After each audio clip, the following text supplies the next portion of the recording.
culturels, bonjour et merci pour votre attention. Merci d'être des nôtres sur le plateau de Cultura Congo Rêve Solidaire.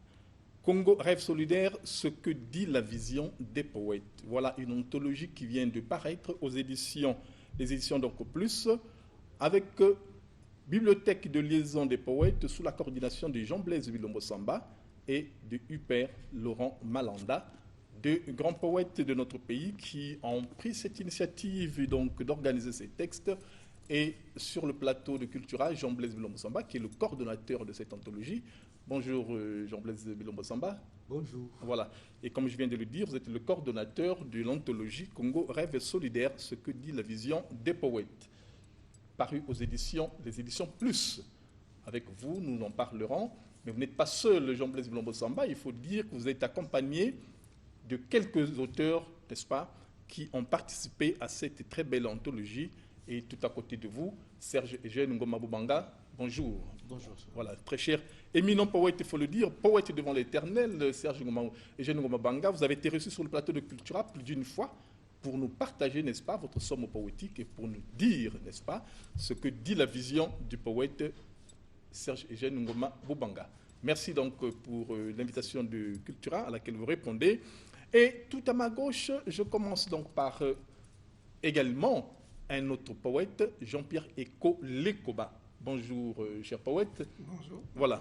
Merci également. Vous êtes auteur participant donc, à l'anthologie Congo Rêve Solidaire, ce que dit la vision des poètes. Et il n'y a pas très longtemps, n'est-ce pas, il faut dire, il y a cela quelques années, vous êtes passé sur ce plateau de Cultura pour nous dire « Ainsi va la vie », qui est votre, n'est-ce pas, somme poétique qui vous a conduit très éminemment, il faut dire, sur, n'est-ce pas, l'espace poétique, puisque depuis longtemps, nous vous reconnaissons comme romancier, également essayiste, parce que vous avez plus d'un titre, n'est-ce pas, en tant que romancier, également en tant qu'essayiste. Et merci aujourd'hui, vous revenez sur le plateau de Cultura avec Congo Rêve Solidaire, ce que dit la vision des poètes, et vous en êtes un. Merci de nous partager votre vision tout à l'heure sur ce plateau. Merci. Et tout à vos côtés, donc tout à votre côté, il faut dire, Gistan Matingou, un grand comédien dans l'espace francophone, il faut le dire, je ne parlerai pas seulement du Congo, mais dans l'espace francophone. Et Gistan Matingou, nous l'avons souvent reçu sur ce plateau pour nous dire les textes, parce qu'il a cette voix qui porte le texte, cette voix qui dit l'essentiel du texte et cette voix qui vous fait entendre le texte. Merci Gistan Matingou d'être également des nôtres ce soir pour nous partager également l'essentiel, sinon la substance des textes que vous avez recensés pour nous. Amis culturels, comme je vous ai présenté donc nos 4 invités pour parler du Congo Rêve Solidaire, ce que dit la vision des poètes, alors Jean-Blaise Bilombo Samba. Congo Rêve Solidaire. Oui, c'est un travail commun, ah oui. Un travail à plusieurs mains. Et nous avons eu l'intuition de nous engager dans ce travail au moment où la Covid commençait à s'emparer de notre existence, et nous avons commencé à réfléchir à comment briser cet immobilisme dans lequel nous étions quelque part convoqués. Et il a fallu briser cet immobilisme avec l'inspiration poétique. Et quelques amis et moi-même, des poètes bien entendu, avons pensé qu'il fallait réfléchir à interroger notre pays qui venait d'avoir 60 ans. 1960-2020, le Congo a 60 ans. Et 60 ans, ça permet de regarder le pays entre mémoire et horizon, voir ce qui a été fait, voir vers où est-ce que nous pouvons partir.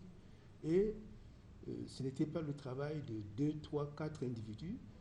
Nous nous sommes retrouvés 48 poètes participants à cette aventure qu'on pourrait dire lyrique et poétique. Et voilà, en quelque sorte, 48 personnes libres de leurs écrits, libres de leurs pensées, libres de leur détermination citoyenne, ont contribué à donner l'ossature et l'architecture de ce livre, Congo Rêve solidaire. Ok, merci. Alors, on sait qu'au départ, il y a un titre qui était retenu qui était en 60. Et de en 60, on est passé à Congo Rêve solidaire, ce que dit la vision des poètes. Qu'est-ce qui s'est passé dans les... C'était Congo en 60. Oui. Mais parce que c'est toujours Congo en 60, puisque c'était les 60 ans du Congo.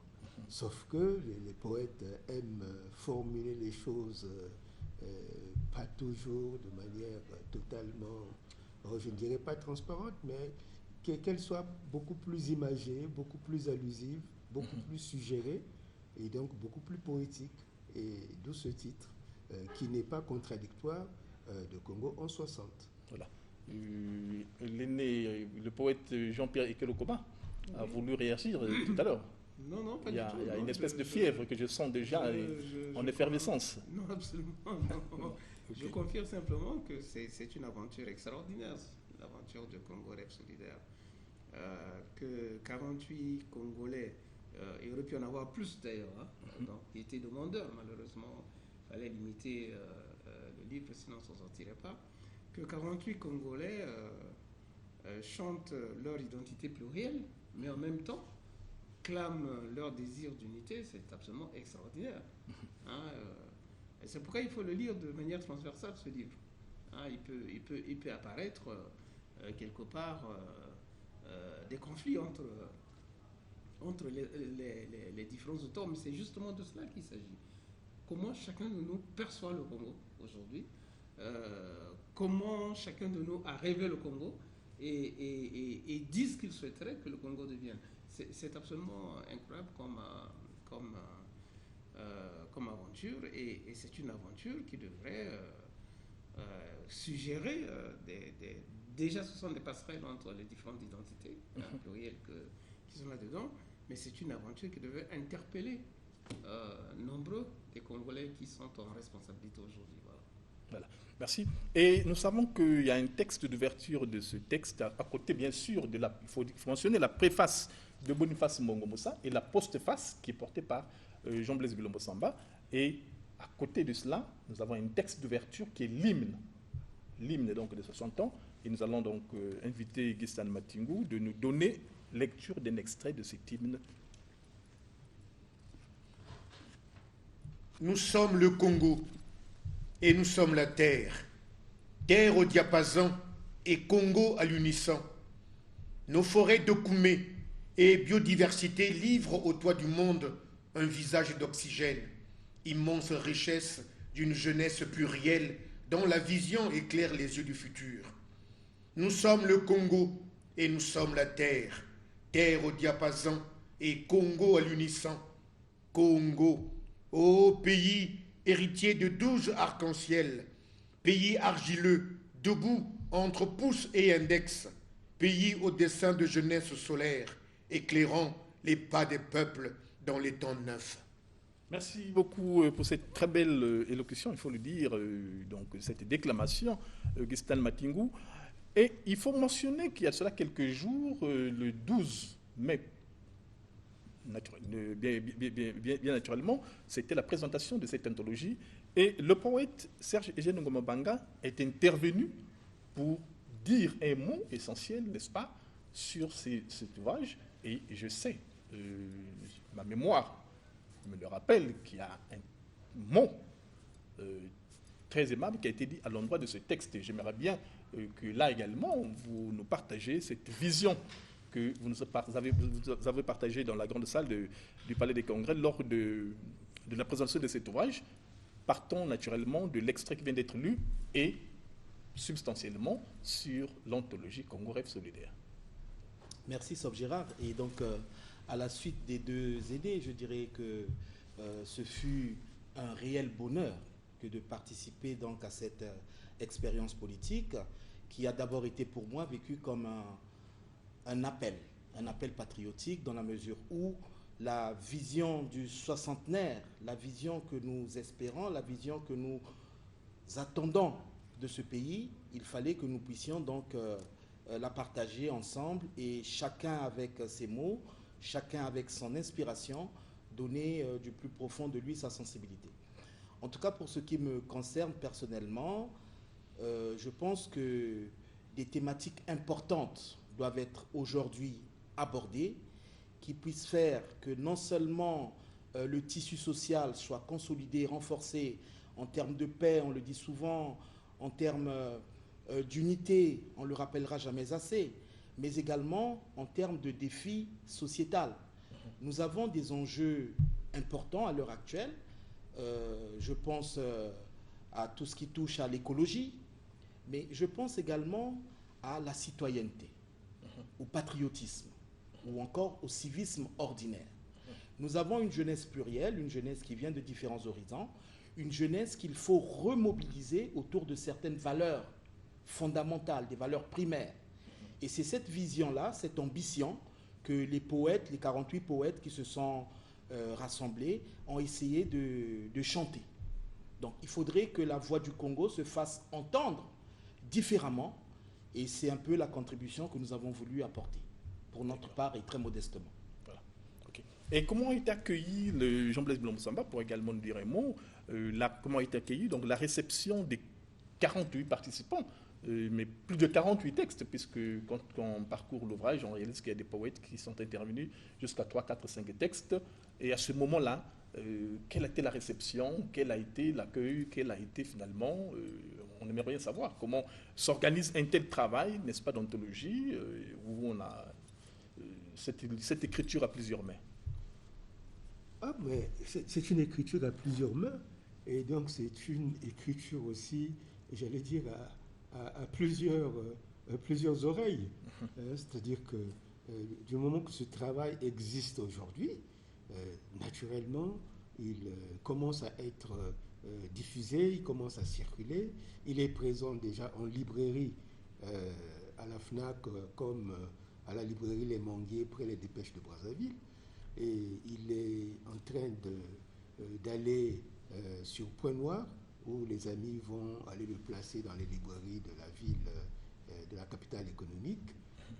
Non, je crois que cette anthologie est accueillie favorablement pour ceux qui l'ont croisée.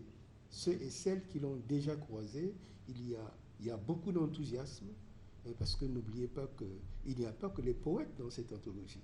Il y a aussi les peintres de l'école de peinture de Poto-Poto qui ont tenu à accompagner les poètes. Donc il y a 10 illustrations en plus de celles de la couverture à l'intérieur de cette anthologie.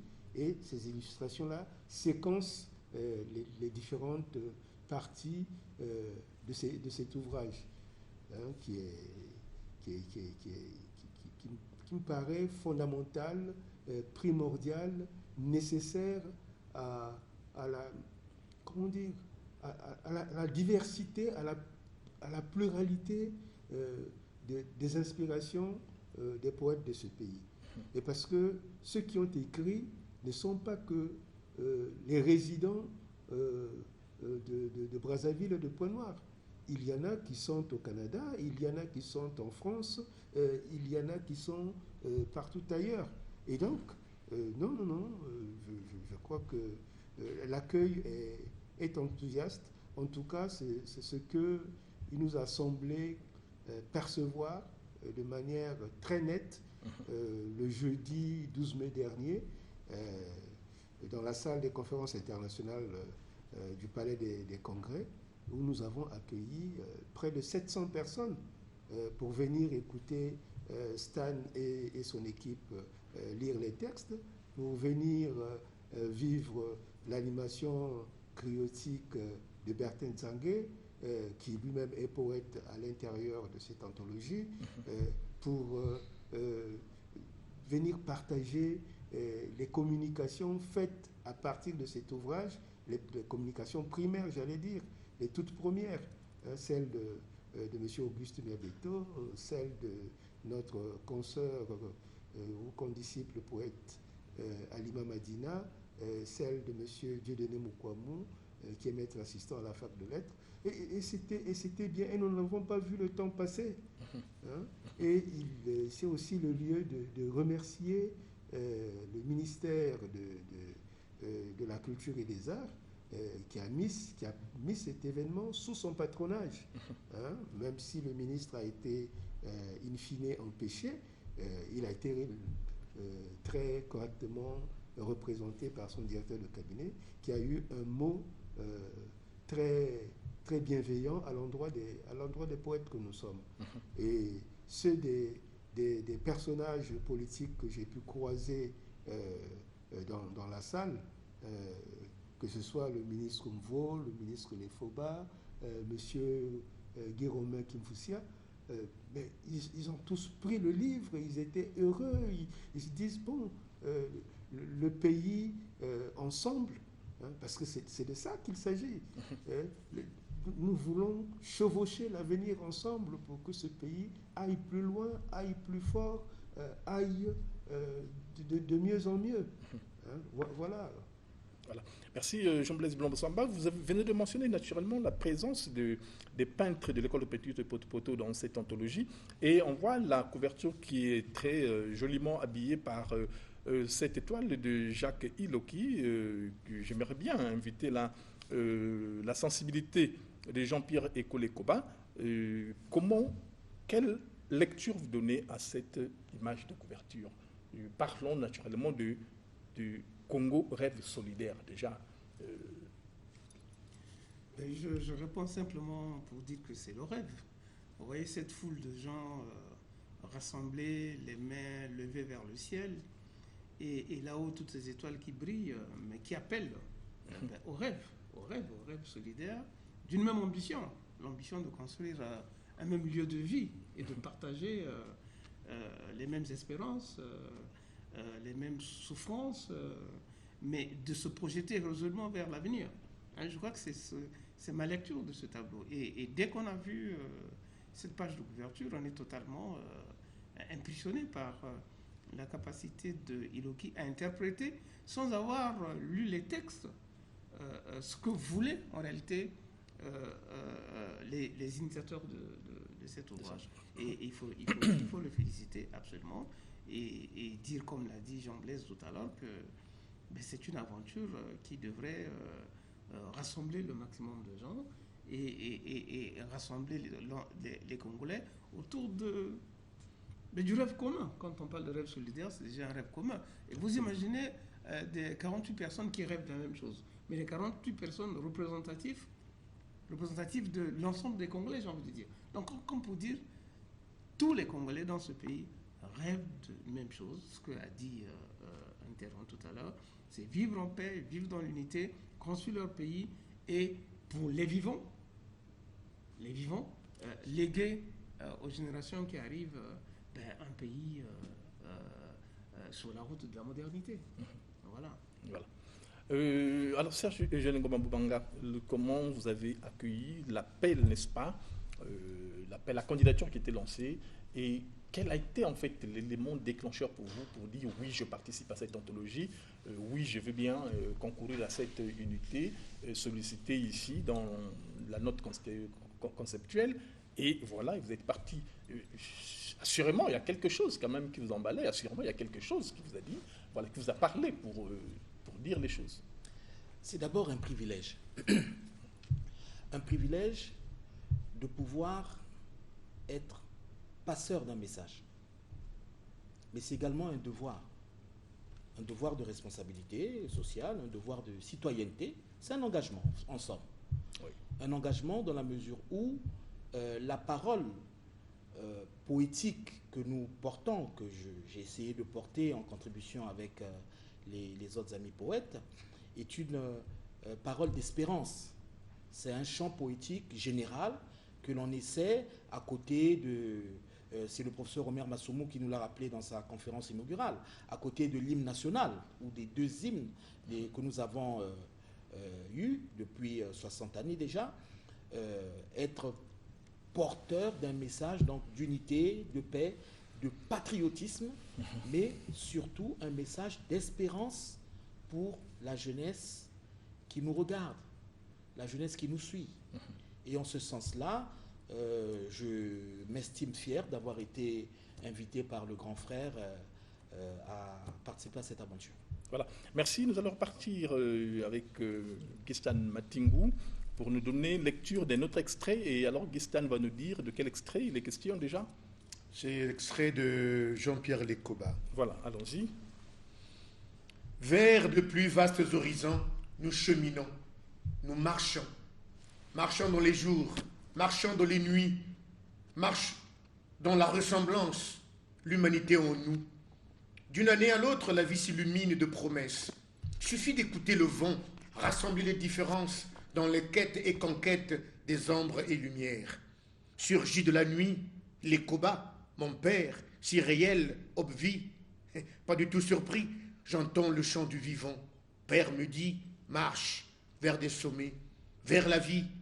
Passager des jours, j'entends battre mon cœur frissonner des souvenirs. Pieds nus, j'avance dans les jours, dans l'existence, jusqu'à me perdre. Surgit de ma rêverie, écho, ma mère, si réelle dans le jour naissant. Debout, mère me dit, garde ta mémoire, déplie les vides, rêve dans la douceur d'une trêve, l'aube d'une vie rêvée, une vie frôlée. Merci Gistan Matingou. Alors le texte s'intitule Sur les chemins et on retrouve Jean-Pierre Lecoba à la page 57, donc de la page 57 à la page 60. Voilà, vous occupez cet espace, c'est Jean-Pierre Lecoba. Sur les chemins. Alors, quelle lecture, quel sens donner à ce texte? J'aurais aimé, cher ami, que vous interrogez plutôt un de mes collègues. Et bien voilà, donc déjà en face de vous. Parce que bon, on a lu mon texte. Ben voilà. Comme ça, un autre va dire. Voilà, ça. Moi, j'interviendrai sur le texte. Alors, allons-y avec Serge Ngoma. Voilà, cette lecture sur les chemins déjà, c'est. On peut déjà sous-entendre sur les chemins de l'unité nationale. Il y a, de mon point de vue, Oui. une double interprétation qui Allons-y. peut être faite. Oui. Il y a d'abord le rapport filial au père. Donc, on peut penser à l'exemplarité, parce que le père, c'est le passeur d'exemple, c'est lui qui montre le chemin, qui trace la voie à suivre. Et en ce sens-là, le poète fait bien de s'inspirer justement de l'exemple ou du référent paternel.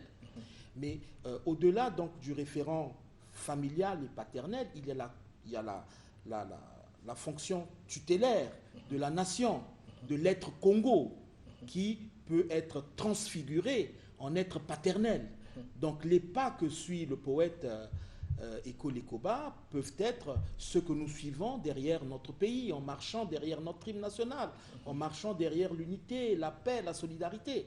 Je pense qu'il y a autant d'interprétations qu'il y a de textes, mais c'est un point de vue et je pense naturellement, c'est un point de vue, mais également, j'aimerais rajouter à cela la dimension traditionnelle qui ressort, n'est-ce pas? Cet attachement à la tradition et il faut dire, cet enchevêtrement de modernité, de tradition qui, depuis un certain moment, devient, comme qui dirait, une toile de fond dans les textes de Jean-Pierre Lecoba. Absolument. Comme je le dis souvent, j'habite mon pays m'habite, et donc, si vous voulez, mes origines m'habitent. Nous sommes ce qu'on appelait pendant longtemps les enfants de la ville. Et donc, pendant longtemps, on a pu souffrir du complexe de ne pas avoir été, de n'être pas né dans le terroir, de ne pas avoir grandi, avec dans les oreilles les adages, les proverbes. Et donc, quelque part, je suis reparti à la reconquête de tout cela. Et comme je dis souvent, j'étonne certains de mes frères lorsque je dis des choses qui leur paraissent si lointaines. Ils disent, mais où est-ce que tu as appris ça? Je dis, bah, je marche en contresens, en repartant vers le passé pour découvrir d'où je viens. Voilà, simplement. Et je crois que ça devrait être quelque part l'ambition de chaque Congolais. Parce que là où nous nous sommes retrouvés au carrefour de notre existence et de notre avenir commun, nous venons de cette pluralité culturelle de la communauté. Et c'est important de le savoir. Bien, merci Jean-Pierre Lecoba. Là également, je vais solliciter une fois de plus. Jean-Blaise, vous voulez intervenir? Non, je voulais surtout remarquer avec Jean-Pierre, parce que ce texte-là m'a fait m'a fait chaud au corps. Je l'ai lu, je l'ai relu, mais la manière dont Stan l'a rendu tout à l'heure, elle est tellement vivante que je me suis senti pris là. Et à ce moment-là, j'ai découvert une chose, c'est que Jean-Pierre Ekolekoba, justement, donne deux paroles à dimension, à fonction distincte. Au père, il donne la parole qui lui dit « marche, avance vers les sommets ». C'est-à-dire la verticalité, l'horizon, aller le plus loin possible. Et la maman Écho lui dit « garde ta mémoire ». Et donc, vous voyez, ce balancier-là, hein, entre l'ouverture et l'enracinement, parce que la maman est la gardienne des grandes valeurs, et le papa, lui, il pousse son gamin, parce que je pense qu'au moment où le papa lui dit, ce n'est pas aujourd'hui où il a l'âge qu'il a, hein, mais c'est au moment où il est en train de grandir, il est adolescent, et il lui dit, avance, va le plus loin que tu peux. Et donc, c'est des paroles, j'allais dire, intemporelles, fondamentales, formatrices, et qui, le domaine de définition de l'existence, enfin, de tout existant, hein, de celui qui veut poser des empreintes sur la terre des hommes, je pense que c'est fondamentalement ces deux mouvements de paroles entre ces deux mouvements de paroles qu'il doit se mouvoir. Eh bien, merci beaucoup. C'est déjà là une vision qui est partagée, puisque nous disons ce que dit la vision des poètes, et c'en est une. Gistan Matingou, voilà, je pense qu'on peut nous donner lecture d'un autre extrait, et vous nous dites là aussi de quel extrait qu'il est question. Et de Serge Ngoma Boubanga. Voilà, il est avec nous sur le plateau. Serge Ngoma Boubanga. Terre féconde des outrages d'antan, ton nom semblable à tes eaux profondes, tel un passeur de mémoire houleuse, résonne avec fracas dans les cataractes. On entend la fureur qui toujours t'habite, gronder sous les flots, charriant tout le passé, comme la pierre du Djoué qui s'ébranle dans les profondeurs des espérances endormies. Aujourd'hui, je dessine de nouveaux présages dans les mêmes rues sablonneuses, sous le soleil primitif et mieux, qui brûle soudain plus fort. Je ne veux plus chanter, me mirer dans le sable où gît comme une braise invisible le songe de nos origines bantoues. Terre promise aux jeunes affranchis, abattant un à un les murs des tribus, en déchirant les brumes du silence, ton visage se dessine à l'encre rouge. Merci Gistan Matingou pour cet extrait. Et là également, une autre invite qui vient de Serge Ngoma Boubanga, qu'il faut dire, occupe l'espace page 51 jusqu'à la page 53. Et voilà, c'est Ode à la terre congolaise. Voilà, c'est le titre de votre texte. Je suis tenté de vous poser cette question, mais par ricochet, c'est plutôt à Jean-Pierre Ekolekoba que je vais poser la question. Alors, à ce moment-là, n'est-ce pas, quelle sensibilité, quelle lecture, et qu'est-ce que... Comme l'a dit Jean-Blaise tout à l'heure, on vibre quand on écoute notre frère clamer le texte, même si on l'a lu, on l'a relu, on a l'impression que tout d'un coup, tout se réconcilie. Hein, tout d'un coup, tout se réconcilie, le passé, le présent, le futur, et ce réceptacle qui est le fleuve Djoué avec les pierres qui se heurtent à nos ambitions et qui en même temps nous rassemblent. C'est absolument fou ce que a écrit mon cadet en face de moi, et c'est un texte exceptionnel, comme tous les textes qui sont dans ce... Mais c'est vraiment un texte exceptionnel et qui parle justement de ce rêve solidaire de l'ensemble des Congolais qui devraient se retrouver à travers ce texte. Voilà ce que moi j'en pense. Mais le sentiment de tout d'un coup, tout se réconcilier en toi est absolument extraordinaire. Ouais. Voilà. Oui. Voilà.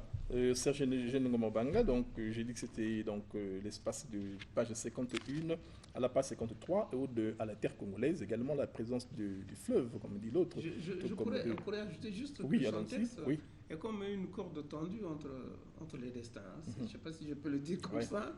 Hein, vraiment, c'est absolument... Quand je parle de réconcilier, il s'agit justement de réconcilier les destins. Voilà. Voilà.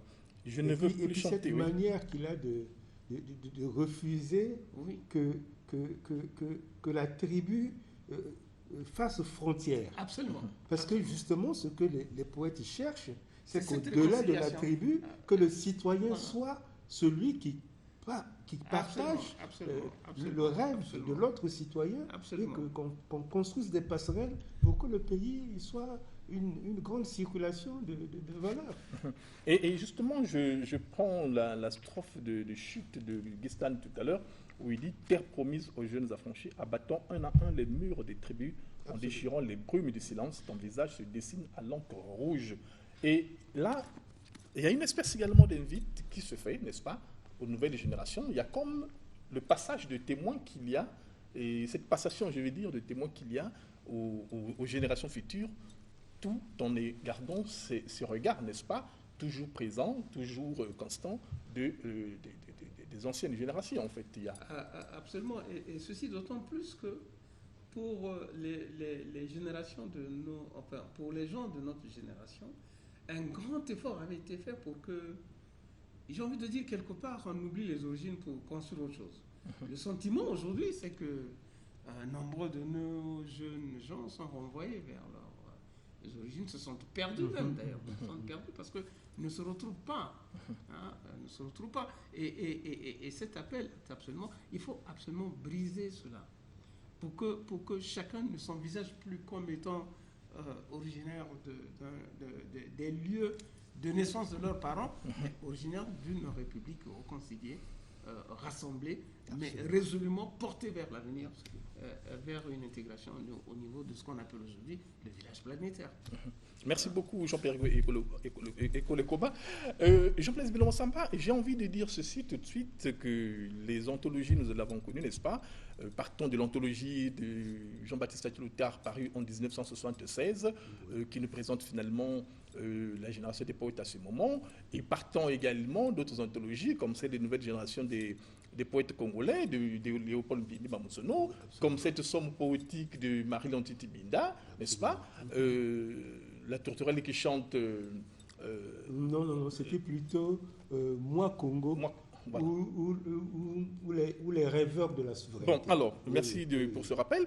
Alors, c'est une particularité que j'aimerais faire ressortir dans cette anthologie, le fait, n'est-ce pas, d'intégrer dans cette somme poétique, dans cet espace, des auteurs qui jamais n'ont publié et qui donc marquent leur présence, première présence dans cette anthologie. Et qu'on retrouve. Donc là déjà, parce que généralement lorsqu'on fait ce genre de travail, ce genre de composition, on fait la somme des poètes, n'est-ce pas, existants, qui ont des références, n'est-ce pas, un opus, 2 ou 3, mais là il y a quand même quelque chose qui sort de l'ordinaire, c'est cette présence.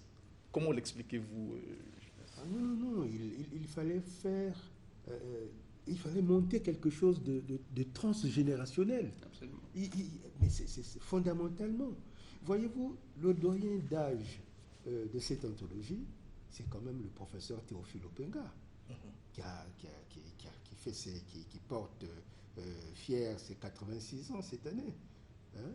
Et les Benjamins, c'est des jeunes gens qui ont une vingtaine d'années, 24 ans, 25 ans.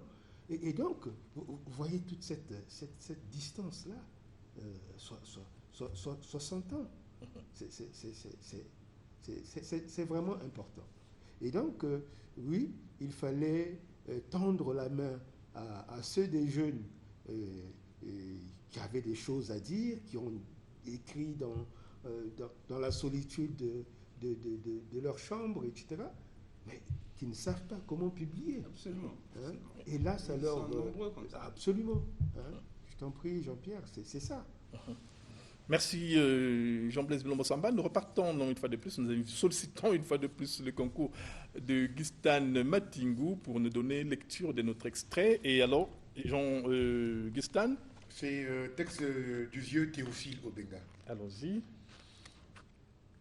Ton corps attirant si haut dans le ciel comme un gang stellaire, tout un corps en effet, où se ramasse et se concentre le rayonnement des cieux. Que dire?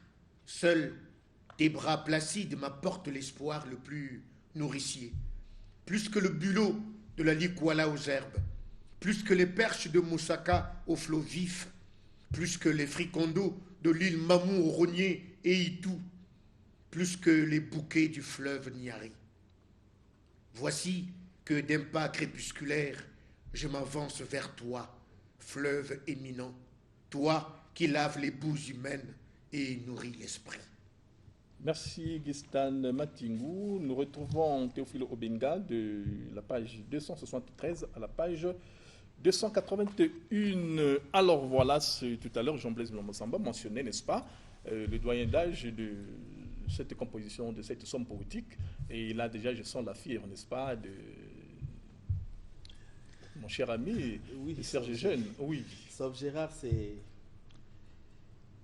très emblématique, ce texte du professeur Théophile Obenga, dans la mesure où il nous rappelle un peu aux fondamentaux de la poésie, qui veut que les choses ne doivent pas s'exprimer de façon triviale, brute, directe. Ici, nous sommes dans une figure de style de personnification quand même. C'est le fleuve qui se retrouve comme un être entier, un être vivant. Le fleuve est personnifié, comme le pays également pouvait l'être. Et donc derrière les flots charriés par le fleuve, les fracas ou encore tout ce qui peut s'en tirer, il y a quand même le cordon nourricier. Hein, il y a le cordon nourricier. Sur le fleuve charrié a un certain nombre de sens. Donc ici, on va retenir la puissance, donc la conscience, à la limite la conscience du fleuve, qui nous permet, derrière le texte du professeur Théophile Obenga, de repartir ou de partir à la conquête de la mémoire collective. Parce que le fleuve, c'est du nord au sud une partie essentielle de l'identité de notre pays. Donc ici, cette figure, cette personnification du fleuve, moi, m'a profondément ému. Et c'est ce que je tenais à souligner autour du texte du professeur Théophile Obenga. Ok, merci. Jean-Blaise, vous voulez parler Oh, c'était peut-être signaler simplement cette question de valeur. Quand nous sommes à l'école primaire, un des cours les plus importants, c'est ce qu'on appelle souvent le cours de l'hygiène. Et donc, quand il dit que le fleuve nettoie, je ne dis pas avec les mots du poète, mais nettoie la boue et libère l'esprit. C'est-à-dire que le savoir est propreté. Et le savoir, on le libère avec les moyens qui aident à la propreté de la conscience, de l'âme.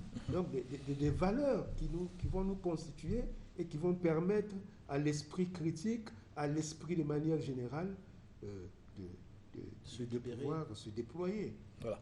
Merci également pour cette figure. Il faut mentionner aussi que le fleuve, n'est-ce pas, c'est le mouvement